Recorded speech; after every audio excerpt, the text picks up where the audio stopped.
ನಮ್ಮ ಪಕ್ಷದಲ್ಲಿ ಒಬ್ಬರಿಗೆ ಒಂದು ಪೋಸ್ಟ್ ಅಂತ ಇತ್ತು. ಹೀಗಾಗಿಯೇ ಅದು ಕೈ ತಪ್ಪಿದ್ದಲ್ಲ, ಅದು ಕ್ಲಿಯರಾಗೇ ಇತ್ತು. ಈ ವಂಚಿತರಾದ್ವಿ ಅದು ಇದು ಅಂತೇನಿಲ್ಲ ಅಂತಾರೆ ಸತೀಶ್. ಯಾಕಂದರೆ ಅವ್ರದ್ದು ತುಂಬ ಸ್ಪಷ್ಟವಾಗಿತ್ತು, ನನಗೆ ಎರಡೂ ಸ್ಥಾನಮಾನ ಕೊಡಿ ಎನ್ನುವಂಥ ಮಾತು. ಆದರೆ ಒಂದನ್ನು ಒಪ್ಕೊಳ್ಳಿ ಅಂತ ಹೈಕಮಾಂಡ್ ಹೇಳ್ತು. ಹೀಗಾಗಿ ಇವರು ಮಂತ್ರಿ ಪಟ್ಟಕ್ಕೇ ಇವರು ಅಂಟಿಕೊಂಡ್ರು. ನಾವೇನು ಮಾಡಲಿಲ್ಲ, ಯಾವುದೋ ಹಂಚಿಕೆ ಮಾಡಿದ್ರೆ ನೋಡೋಣ, ಮುಖ್ಯಮಂತ್ರಿಗಳಿಗೆ ಬಿಟ್ಟಿದ್ದದು. ನಾಳೆ ಬೇರೆ ಯಾವುದೂ ಆಸಕ್ತಿ ಇಲ್ಲ ನನಗೆ. ಇದನ್ನು ಕೊಟ್ಟರೆ, ಯಾಕಂದ್ರೆ 3 ವರ್ಷ ಇದರಲ್ಲಿ ಸಂಶೋಧನೆ ಮಾಡಿದ್ದೀವಿ, ಕೆಲಸ ಮಾಡಿದ್ದೀವಿ. ಇನ್ನು ಮತ್ತೆ ಹೊಸದು ಕೊಟ್ಟರೆ 2 ವರ್ಷ ಬೇಕಲ್ಲ ಹುಡುಕ್ಲಿಕ್ಕೆ, ಅಂತೂ ಏನು ಕೆಲಸ ಮಾಡಬೇಕು, ಪಾಪ್ಯುಲಾರಿಟಿ ಜನಕ್ಕೆ ಮುಟ್ಟಿಸೋದಕ್ಕೆ ಟೈಮ್ ಆಗ್ತದೆ. ಈಗಾಗಲೇ ಭಾಳಷ್ಟು ಜನ ಅವರವರು ಅಲ್ಲಿರುವಂಥ ಸಮಸ್ಯೆಗಳನ್ನು ಪರಿಹಾರಗಳನ್ನು ಈಗಾಗಲೇ ಕಂಡು ಹಿಡಿದಿದ್ದಾರೆ. ಸೊ ಅದು ಮತ್ತೆ ಈಸಿ ಆಗುತ್ತೆ ಅದನ್ನೇ ಕೊಟ್ಟರೆ. KPCC ಅಂತಿಮವಾಗಿ ಹರಿಪ್ರಸಾದ್ ಅವರು ಘೋಷಣೆ ಮಾಡಿದ್ದಾರೆ ಸರ್, ಬ್ಯಾಲೆನ್ಸ್ ಆಗುತ್ತೆ ಅಂತೀರಾ ಸರ್, ಅಥವಾ ನಿಮ್ಮ ಹಾಗೆ ಆಗ್ತದೆ? ಯಾಕಾಗಲ್ಲ, ಹಿಂದೆ ಭಾಳಷ್ಟು ಜನ ಮಾಡಿದಾಗೂ ಆಗಿದೆ. ಅವರಿಂದ ಎಂಟೈರ್ ಪಾರ್ಟಿ ಇರ್ತದೆ, ಒಬ್ಬರೇ ಇರೋಲ್ಲ. ಹರಿಪ್ರಸಾದ್ ಹಿಂದೆ ಎಂಟೈರ್ ಪಾರ್ಟಿ ವರ್ಕ್ ಮಾಡ್ತಿದೆ, ಶಾಸಕರು ಕೆಲಸ ಮಾಡ್ತಾರೆ, ಮಂತ್ರಿಗಳು ಮಾಡ್ತಾರೆ. ಹೀಗಾಗಿ ಅದೇನಂತ ತೊಂದರೆ ಆಗಲಿಕ್ಕಿಲ್ಲ ನಮ್ಮ ಭಾವನೆ. ಕೈ ತಪ್ಪಿದ್ದಿಲ್ಲ, ಭಾಳ ಕ್ಲಿಯರ್ ಕಟ್ಟಿದೆ, ಅದು ಕ್ರಿಸ್ಟಲ್ ಕ್ಲಿಯರು. ಒಂದೇ ಅಂತ ಅವ್ರದ್ದು ಮಾನದಂಡ, ಅದ್ರ ಪ್ರಕಾರ ಆಗಿದೆ ಅಷ್ಟೇ. One man one post. ಅದರಲ್ಲೇನೋ ಆ ಗುಂಪು ಈ ಗುಂಪು, ಅವ್ರ ಕೈ ತಪ್ಪಿಸ್ರು ಇವ್ರ ಕೈ ತಪ್ಪಿಸ್ರು, ಹಂಗೋಯ್ತು ಹಿಂಗೋಯ್ತು, ಏನೂ ಇಲ್ಲ. ಹೋಗಿದ್ದು ಒಂದೇ ಒಂದೇ ಮಾನದಂಡ. 2 ತಿಂಗಳಿಂದ ಹೇಳ್ತಿದ್ದಾರೆ ನಮಗೆ, ಇವತ್ತಲ್ಲ, 2 ಮಂತ್ಸಿಂದನ ಅದು ನಡೀತಾನೆ ಇತ್ತು. 1 ಮ್ಯಾನ್ 1 ಪೋಸ್ಟ್ ಅಂತ ಹೇಳಿದರು.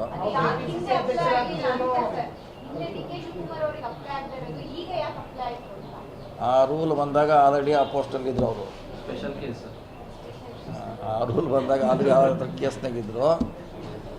ಆಮೇಲೆ ಅವ್ರ ಮುಂದಿರುವಂಥ ಲೋಕಸಭೆ ಇತ್ತು, ಆ ಸಮಯದಲ್ಲಿ ಬದಲಾವಣೆ ಮಾಡಬಾರ್ದು, ಬೇರೆ ಆಗೋಲ್ಲ ಅಂತ ಆ ಕಾರಣಕ್ಕೆ ಅವ್ರು ಬಂದ ಕಾರಣಗಳು ಸಾಕಷ್ಟು ಪರವಾಗಿದ್ವಿ. ಹೀಗಾಗಿ ಅವ್ರು ಮುಂದುವರಿಸ್ತಾರೆ ಅಷ್ಟೇ. ಈಗ 1 ಮ್ಯಾನ್ 1 ಪೋಸ್ಟ್ ಹಿಡಿದ್ರೆ ಅದಕ್ಕಾಗಿ ಇದಾಗಿದೆ ಅಷ್ಟೇ, ಅದನ್ನು ಬಿಟ್ಟರೆ ಬೇರೆ ಇಲ್ಲ. ಇಲ್ಲಾಂದ್ರೆ ಅದು ಹಾಗೆ ಆಗ್ತಿದ್ವಿ. ನಾವು ಎರಡೂ ಹೇಳಿದ್ದೀವಿ, ಕೊನೆಯದಾಗಿ ಅವ್ರಿಗೆ ಬಿಟ್ಟಿದ್ದೀವಿ ಹೈಕಮಾಂಡ್ಗೆ, ಯಾವ್ದು ಮಾಡ್ತಾರೆ ಮಾಡಂತ ಹೇಳಿದ್ದೀವಿ. ಅಂತಿಮವಾಗಿ ಮಂತ್ರಿ ಮುಂದುವರಿಸಿದ್ದಾರೆ, ಅದನ್ನು ಬೇರೆಯವ್ರಿಗೆ ಕೊಟ್ಟಾರೆ. DK ಹರಿಪ್ರಸಾದ್ ಅವರು ಕೂಡ ನೆಕ್ಸ್ಟ್ CM ರೇಸಲ್ಲಿ ಸೇರ್ಕೊಂಡಂಗೆ ಆಯ್ತಲ್ಲ? ಹೌದು, ಅವ್ರ್ಯಾಕೆ ಆಗಬಾರ್ದು. ಅವರು ಎಲ್ಲ ಕೆಲಕ್ಕಿಂತ ಹಳೆ ರಾಜಕಾರಣಿ. ಈ ಸದ್ಯ ಇರುವಲ್ಲಿ ಎಲ್ಲಕ್ಕಿಂತ ಲಾಂಗ್ ಇವ್ನಿಂಗ್ ಆಡಿದಾರೆ ಅವರು, ಅವ್ರ್ಯಾಕೆ ಆಗಬಾರ್ದು. ಇನ್ನು KPCC ಅಧ್ಯಕ್ಷರೇ CM ಆಗಬೇಕು ಅನ್ನುವಂಥ ಮಾನದಂಡ, ಅದ್ರ ಬಗ್ಗೆ ಇರುವಂಥ ಚರ್ಚೆ. ಅಧ್ಯಕ್ಷರಾಗಿದ್ದರೂ ಕೂಡ ಸಿದ್ದರಾಮಯ್ಯ CM ಆಗಿರಲಿಲ್ವಾ? ಏನು ಮುಖ್ಯಮಂತ್ರಿ ಆಗಬೇಕು ಅಂತಂದರೆ KPCC ಅಧ್ಯಕ್ಷರಾಗಿರಲೇಬೇಕು ಅಂತ ಏನಿಲ್ಲ. ಇದು ಸತೀಶ್ ಜಾರಕಿಹೊಳಿಯವರ ಹೇಳಿಕೆ. ಅಲ್ಲ, ಮುಖ್ಯಮಂತ್ರಿ ಆದರು, ಅಧ್ಯಕ್ಷ ಇಲ್ಲ ಅವರು. ಅಧ್ಯಕ್ಷ ಇಲ್ಲದೆ ಮುಖ್ಯಮಂತ್ರಿ ಆದರು ಅವರು. ಉದಾಹರಣೆ ಸಿದ್ದರಾಮಯ್ಯ ಇದ್ದಾರೆ. KPCC ಅಧ್ಯಕ್ಷರಾಗಬೇಕು ಅನ್ನೋದು ಮಾನದಂಡ ಏನಿಲ್ಲ. ಹಿಂದೆ ಆಗಿದೆಲ್ಲ, ಸಿದ್ದರಾಮಯ್ಯ ಆಗಿದ್ದಾರೆ.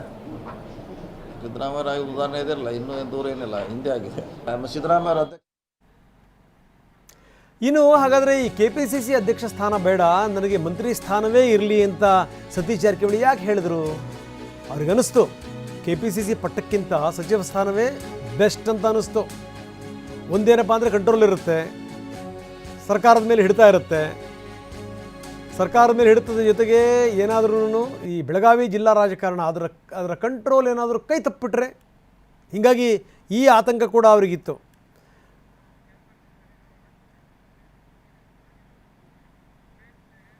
ಇನ್ನು ನೋಡಿ, ನನ್ನ ಮಾತನ್ನು ಕೇಳ್ತಾರೆ ಅನ್ನುವಂಥ ಒಂದು ನಂಬಿಕೆ ಇತ್ತು ಸತೀಶ್ ಜಾರಕಿಹೊಳಿ ಅವರಿಗೆ. ಜೊತೆಗೆ ಏನಂದ್ರೆ ಅವ್ರು ಹೇಳಿದರು, ಅಹಿಂದ ಬಾವುಟವನ್ನು ಹಿಡ್ಕೊಂಡೇ ನಾನು ಹೋಗ್ತೀನಿ ಎನ್ನುವಂಥ ಮಾತನ್ನು ಕೂಡ ಅಂದಿದ್ರು. ಆದರೆ ಸತೀಶ್ ಅಂದ್ಕೊಂಡಿದ್ದೊಂದು, ಆಗಿದ್ದೇ ಇನ್ನೊಂದು. KPCC ಪಟ್ಟ ಪ್ಲಸ್ ಮಂತ್ರಿ ಪಟ್ಟ, ಅದರಲ್ಲಿ ಒಂದು ಕೈ ತಪ್ಪಿದ್ದಕ್ಕೆ ಕಾರಣ ಏನು? ಯಾವುದೇ ಕಾರಣಕ್ಕೂ ಸಚಿವ ಸ್ಥಾನ ಬೇಕಿದ್ರೆ ಒಪ್ಕೊಳ್ಳಿ, KPCC ಪಟ್ಟ ಕೊಡಲ್ಲ ಅಂತ ಹೈಕಮಾಂಡ್ ಹೇಳಿಬಿಡ್ತಾ. ಹೈಕಮಾಂಡ್ ಸತೀಶ್ ಬೇಡಿಕೆಗೆ ಯಾಕೆ ಒಪ್ಪಲಿಲ್ಲ? ಇದು ಸಂಗತಿ.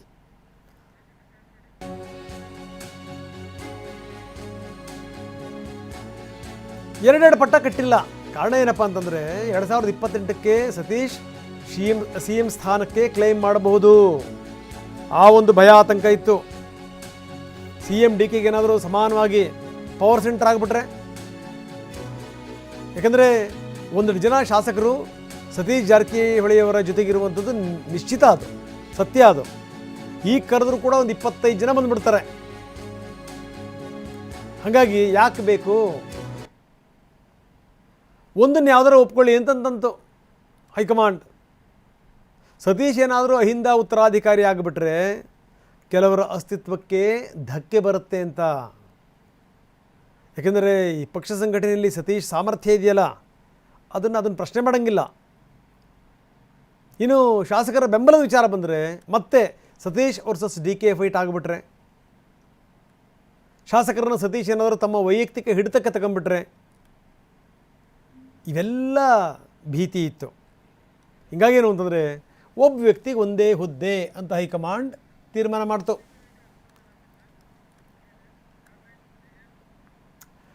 ಇನ್ನು ರಾಮಲಿಂಗಾರೆಡ್ಡಿ ಖಾತೆ ಹಂಚಿಕೆ ಬಗ್ಗೆ ರಾಮಲಿಂಗಾರೆಡ್ಡಿ ಅವರಿಗೆ ಒಂದು ಸ್ವಲ್ಪ ಅಸಮಾಧಾನ ಇದೆ ಅನ್ನುವಂಥ ಮಾತುಗಳು ಕೇಳಿ ಬರ್ತಾ ಇವೆ. ಯಾಕಂದರೆ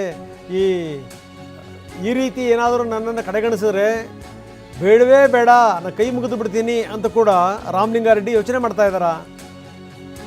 ಜಲಸಂಪನ್ಮೂಲ ಖಾತೆ ಕೊಡಲಿಕ್ಕೆ ಹೈಕಮಾಂಡ್ನಲ್ಲಿ ಚರ್ಚೆ ನಡೀತಾ ಇದೆಯಂತೆ. ಆದರೆ ರಾಮಲಿಂಗಾರೆಡ್ಡಿ ಬೆಂಗಳೂರು ನಗರಾಭಿವೃದ್ಧಿ ಖಾತೆಗೆ ಪಟ್ಟು ಹಿಡಿದಿದ್ದಾರೆ.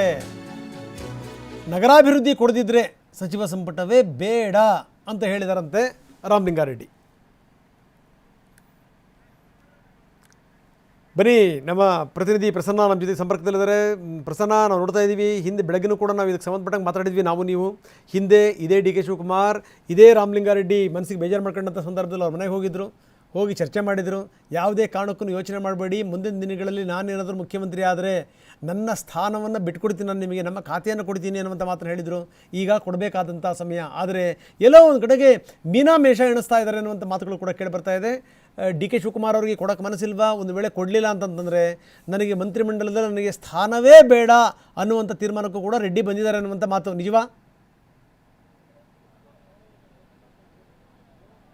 ಹೌದು ರಂಗನಾಥ್, ಇವತ್ತು ಬೆಳಗ್ಗೆ ಡಿ ಕೆ ಶಿವಕುಮಾರ್ ಅವ್ರನ್ನ ರಾಮಲಿಂಗಾರೆಡ್ಡಿ ಅವರು ಭೇಟಿಯಾಗಿದ್ದಾರೆ. ಖಾತೆಗಳ ವಿಚಾರದಲ್ಲಿ ಇದೀಗ ರಾಮಲಿಂಗಾರೆಡ್ಡಿ ಅವರಿಗೆ ಅಷ್ಟರ ಮಟ್ಟಿಗೆ ಸಮಾಧಾನ ಇಲ್ಲ.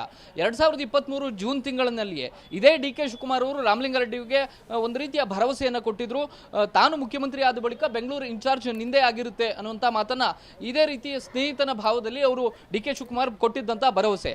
ಆದರೆ ಆ ಭರವಸೆ ಇದೀಗ ಅಲ್ಲಾಡ್ತಾ ಇದೆ. ಯಾಕೆಂದ್ರೆ ರಾಮಲಿಂಗಾರೆಡ್ಡಿ ಅವರಿಗೆ 2 ಖಾತೆಗಳಲ್ಲಿ ಒಂದನ್ನು ಕೊಡ್ತೀವಿ ಅನ್ನುವಂಥದ್ದು ಸಿಕ್ಕಿರುವಂಥ ಭರವಸೆ. ಬೆಂಗಳೂರು ನಗರಾಭಿವೃದ್ಧಿಯನ್ನ ಕೊಟ್ಟೇ ಕೊಡ್ತಾರೆ ಎನ್ನುವಂಥ ವಿಶ್ವಾಸವನ್ನ ಕಳೆದ 2-3 ದಿನಗಳಿಂದ ರಾಮಲಿಂಗಾರೆಡ್ಡಿ ಅವರು ಇಟ್ಕೊಂಡಿದ್ರು. ಆದರೆ ಇದೀಗ ಬೆಂಗಳೂರು ನಗರಾಭಿವೃದ್ಧಿ ಖಾತೆ ಕೃಷ್ಣ ಬೈರೇಗೌಡರ ಪಾಲಾಗಬಹುದು ಅನ್ನುವಂಥದ್ದು ಸದ್ಯಕ್ಕೆ ಕೇಳಿ ಬರ್ತಾ ಇರುವಂತಹ ಮಾತು. ಜೊತೆಗೆ ಬೆಂಗಳೂರು ನಗರಾಭಿವೃದ್ಧಿಯ ಬದಲಿಗೆ ಜಲಸಂಪನ್ಮೂಲ ಖಾತೆಯನ್ನ ರಾಮಲಿಂಗಾರೆಡ್ಡಿ ಅವರ ಹೆಗಲಿಗೆ ಹೊರಿಸಬೇಕು ಅನ್ನೋ ಬಗ್ಗೆಯೂ ಕೂಡ ಒಂದು ಪ್ರಾಥಮಿಕ ಹಂತದ ಚರ್ಚೆ ನಡೀತಾ ಇದೆ. ಈ ಒಂದು ಚರ್ಚೆಯ ಹಿನ್ನೆಲೆಯಲ್ಲಿ ರಾಮಲಿಂಗಾರೆಡ್ಡಿ ಅವರು ತೀವ್ರವಾಗಿ ಬೇಸರಕ್ಕೆ ಒಳಗಾಗಿದ್ದಾರೆ. ತನಗೆ ಕೊಟ್ಟರೆ ಬೆಂಗಳೂರು ನಗರಾಭಿವೃದ್ಧಿ ಖಾತೆಯನ್ನೇ ಕೊಡಬೇಕು ಅಂತ ಹೇಳಿ ರಾಮಲಿಂಗಾರೆಡ್ಡಿ ಅವರು ಪಟ್ಟು ಹಿಡಿದು ಕೂತಿದ್ದಾರೆ. ಜಲಸಂಪನ್ಮೂಲ ಖಾತೆ ಆದರೆ ತನಗೆ ಸಚಿವ ಸ್ಥಾನವೇ ಬೇಡ ಅನ್ನುವಂಥ ಅಭಿಪ್ರಾಯವನ್ನು ಕೂಡ ಡಿ ಕೆ ಶಿವಕುಮಾರ್ ಅವರ ಎದುರುಗಡೆ ಅವರು ಮುಕ್ತವಾಗಿ ಹೇಳಿದ್ದಾರೆ. 2023ರಲ್ಲೂ ಕೂಡ ಇದೇ ಆಗಿತ್ತು. ಅವತ್ತು ಸಚಿವರಾಗಿ ಪ್ರಮಾಣ ವಚನ ಸ್ವೀಕರಿಸಿದ್ದ ರಾಮಲಿಂಗಾರೆಡ್ಡಿ ಅವರಿಗೆ ಕೇವಲ ಸಾರಿಗೆ ಖಾತೆಯನ್ನು ಕೊಟ್ಟು ಕೈ ತೊಳ್ಕೊಳ್ಳಲಾಗಿತ್ತು. ಸಾರಿಗೆ ಖಾತೆಯನ್ನು ಈ ಹಿಂದೆ ನಿಭಾಯಿಸಿದ್ದೀನಿ, ಹೀಗಾಗಿ ನನಗೆ ಬೇರೆ ಖಾತೆಯನ್ನು ಕೊಡಿ ಅನ್ನುವಂಥ ಡಿಮಾಂಡನ್ನು ರಾಮಲಿಂಗಾರೆಡ್ಡಿ ಅವರು ಇಟ್ಟಿದ್ರು. ಈಗಲೂ ಕೂಡ ಮತ್ತೆ ಅದೇ ಪುನರಾವರ್ತನೆ ಆಗ್ತಾ ಇರುವಂತಹ ಹಿನ್ನೆಲೆಯಲ್ಲಿ ತನಗೆ ಬೇಕಾದ ಖಾತೆಯನ್ನು ತನಗೆ ಕೊಡ್ತಾ ಇಲ್ಲ ಅನ್ನುವಂಥ ಒಂದು ತೀವ್ರ ಮಟ್ಟಿಗಿನ ಅಸಮಾಧಾನ ರಾಮಲಿಂಗಾರೆಡ್ಡಿ ಅವರಿಗೆ ಕಾಡ್ತಾ ಇದೆ. ಇದೇ ಕಾರಣಕ್ಕೋಸ್ಕರ ಈಗ ಸಭೆಯಲ್ಲಿ ರಾಮಲಿಂಗಾರೆಡ್ಡಿ ಅವರು ಡಿ ಕೆ ಶಿವಕುಮಾರ್ ಅವರ ಜೊತೆ ಭಾಗಿಯಾಗಿದ್ದಾರೆ. ಆದರೆ ಅದಕ್ಕಿಂತ ಮುಂಚಿತವಾಗಿ ಡಿ ಕೆ ಶಿವಕುಮಾರ್ ಅವರನ್ನ ಭೇಟಿಯಾಗಿ ತನಗೆ ಬೆಂಗಳೂರು ನಗರಾಭಿವೃದ್ಧಿ ಬೇಕೇ ಬೇಕು ಅಂತ ಹೇಳಿ ರಾಮಲಿಂಗಾರೆಡ್ಡಿ ಅವರು ಪಟ್ಟು ಹಿಡಿದಿದ್ದಾರೆ. ಜಿಬಿಎ ಚುನಾವಣೆಯ ದೃಷ್ಟಿಯಿಂದ ರಾಮಲಿಂಗಾರೆಡ್ಡಿ ಅವರಿಗೆ ಬೆಂಗಳೂರು ನಗರಾಭಿವೃದ್ಧಿಯನ್ನು ಕೊಡಬೇಕಾಗಿರುವಂಥದ್ದು ಅತಿ ಅವಶ್ಯಕ ಅನ್ನುವಂಥದ್ದು ಅವರ ಬೆಂಬಲಿಗರು ಹೇಳ್ತಾ ಇರುವಂತಹ ಮಾತು. ಮತ್ತು ಬೆಂಗಳೂರಿನ ಇಂಚಿಂಚನ್ನು ಅರೆದು ಕುಡಿದಿರುವಂತಹ ರಾಮಲಿಂಗಾರೆಡ್ಡಿ ಅವರಿಗೆ ಬೆಂಗಳೂರು ನಗರಾಭಿವೃದ್ಧಿ ಬಿಟ್ಟು ಬೇರೆ ಖಾತೆಯನ್ನು ಯಾಕೆ ಕೊಡ್ತೀರಿ ಅನ್ನುವಂಥದ್ದು ಇದೀಗ ಪ್ರಶ್ನೆ ಬೆಂಬಲಿಗರಿಂದ ಮತ್ತು ಕಾರ್ಯಕರ್ತರಿಂದ ವ್ಯಕ್ತವಾಗ್ತಾ ಇದೆ. ಇನ್ನು ಕಂದಾಯ ಖಾತೆಯ ಮೇಲೆ ಕೃಷ್ಣ ಬೈರೇಗೌಡರು ಹಾಗೆ ತನಗೆ ಮುಂದುವರಿಸಿ ಅನ್ನುವಂತ ಮಾತನ್ನ ಹೇಳಿದ್ರು ಕೂಡ ಕಂದಾಯ ಖಾತೆ ಬಹುತೇಕ ಪರಮೇಶ್ವರ್ ಅವರ ಪಾಲಾಗಿದೆ. ಈ ಎಲ್ಲ ಬೆಳವಣಿಗೆಗಳನ್ನ ಗಮನಿಸಿದ್ರೆ ಖಾತೆಯ ವಿಚಾರದಲ್ಲೂ ಕೂಡ ಖ್ಯಾತೆ ಮುಗಿದಂತೆ ಕಾಣಿಸ್ತಾ ಇಲ್ಲ ರಂಗನಾಥ. ಎಸ್, ಧನ್ಯವಾದ ತಮ್ಮೆಲ್ಲ ಮಾಹಿತಿಗೆ. ರಾಮಲಿಂಗಾರೆಡ್ಡಿ ನೋ ಡೌಟ್ ಬೆಂಗಳೂರಿನ ಗೆರೆಗಳು ಕೂಡ ಗೊತ್ತು, ಅಂಗೈನಲ್ಲಿರುವಂಥ ಗೆರೆಗಳಷ್ಟೇ ಸ್ಪಷ್ಟ. ಜೊತೆಗೇನು ಅಂತಂದರೆ ಡಿ ಕೆ ಕೊಟ್ಟಿರುವಂಥ ಆಶ್ವಾಸನೆ ಇದೆಯಲ್ಲ, ಅದು ಅವರ ಮನಸ್ಸಲ್ಲಿದೆ. ಹೀಗಾಗಿ ಏನು ಅಂತ ನನಗೆ ಕೊಡಂಗಿದ್ರೆ ಕೊಡಿ, ಇಲ್ಲ ಅಂತಂದರೆ ಬೇಡ ಅನ್ನುವಂಥ ತೀರ್ಮಾನಕ್ಕೂ ಕೂಡ ಬಂದಿದ್ದಾರಂತೆ ರಾಮಲಿಂಗಾರೆಡ್ಡಿ.